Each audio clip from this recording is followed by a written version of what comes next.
Dua perkara seorang ibu wajar tahu jika mempunyai anak wanita. Pertama, kena faham dulu konsep ataupun maksud anak tidak sah taraf. Maksudnya, anak yang dilahirkan di luar perkahwinan yang sah. Itu pertama. Yang kedua, kalau anda nak tahu, seorang bapa biologi tidak wajib menanggung nafkah anak tidak sah taraf tersebut.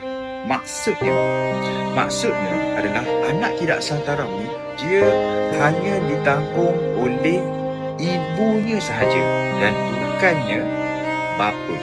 Sebab apa? Sebab anak tidak sah taraf ini dia tidak dinasabkan kepada bapa biologi. Sebenarnya ibu kandunglah yang akan menanggung nafkah